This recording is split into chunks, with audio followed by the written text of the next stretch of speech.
Sebagian besar anak-anak, remaja dan orang dewasa di dunia adalah penonton SpongeBob SquarePants. Tokoh kartun itu identik dengan bentuk spons berwarna kuning persegi.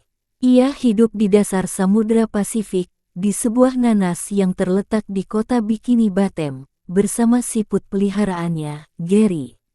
Sehari-hari, SpongeBob bekerja sebagai juru masak Krabby Patty, roti tumpuk mirip burger, di Krusty Krab, restoran yang dimiliki oleh seekor kepiting bernama Eugene Harold Krabs atau akrab disapa Tuan Krab.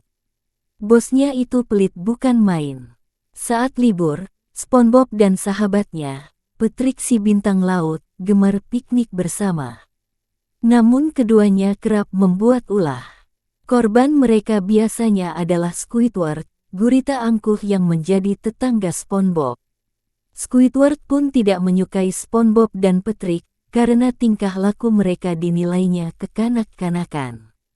Norak. Di satu sisi, di luar itu semua, film kartun yang dirilis pada tanggal 1 Mei tahun 1999 ini dinilai oleh sejumlah pihak menyimpan rahasia yang tak banyak diketahui orang. Termasuk yang suram dan gelap. Berikut di antaranya. 1. Gary dan Patrick adalah saudara sepupu. Gary adalah siput peliharaan SpongeBob yang kadang-kadang bertingkah seperti kucing. Sementara, Patrick adalah sahabatnya. Baik Patrick maupun Gary terlihat akrab. Kenapa mereka bisa seakrab itu?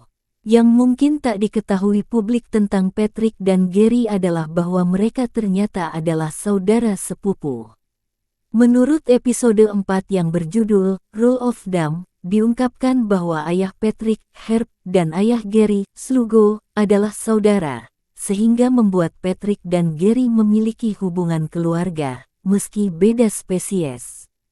2. Langganan sensor. Berbagai negara di dunia banyak yang memotong atau menyensor sejumlah episode SpongeBob yang ditayangkan oleh Nickelodeon.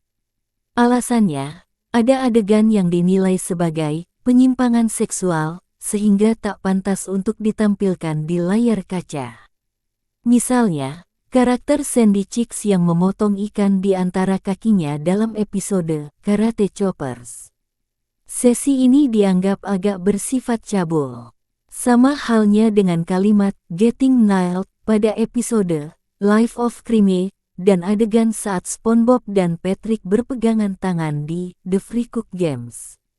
Di Inggris, episode Halloween, Scaredy Pants, dilarang tayang, karena terdapat adegan di mana SpongeBob mencukur abis bagian tubuh atasnya dan yang tersisa hanya tubuh bagian pinggang ke bawah, wajah, serta otaknya yang terbuka. 3. Bikini Bottom adalah situs percobaan nuklir. Pernahkah Anda bertanya-tanya apakah adakah lokasi nyata bernama Bikini Bottom di Samudra Pasifik? Mungkin orang-orang selalu berpikir bahwa nama Bikini Bottom hanyalah lelucon semata, namun jika Anda adalah penggemar berat sejarah, Anda pasti tahu ada tempat yang namanya mirip. Bikini Bottom terinspirasi dari sebuah situs percobaan nuklir milik Amerika Serikat, Bikini Atoll. Dahulu kala, Bikini Atoll dikenal sebagai pulau surga di Samudra Pasifik. Hingga pada 1946, penduduknya diusir, tanah yang indah lagi subur itu diubah jadi tempat pengujian bom atom milik Amerika Serikat.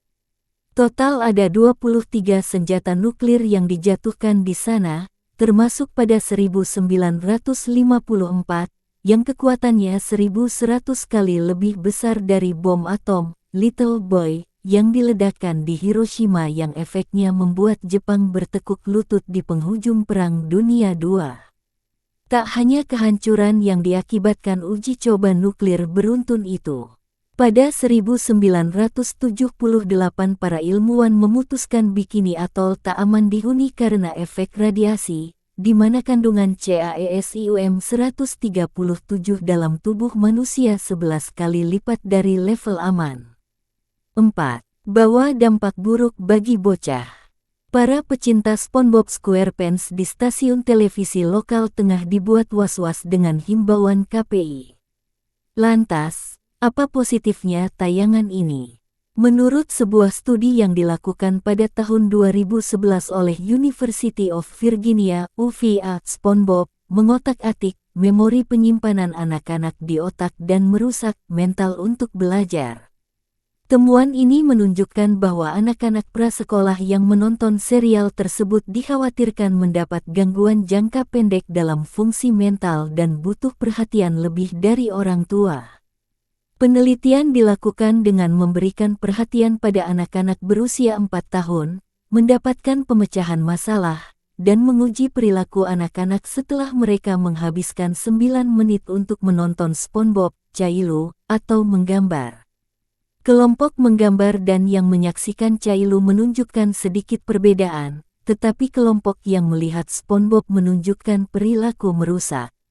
Kemungkinan, anak-anak tersebut mengadopsi perilaku karakter-karakter SpongeBob, yang sifatnya ingar-bingar, kata pimpinan peneliti Angelin Lillard, seorang profesor psikologi di UVA.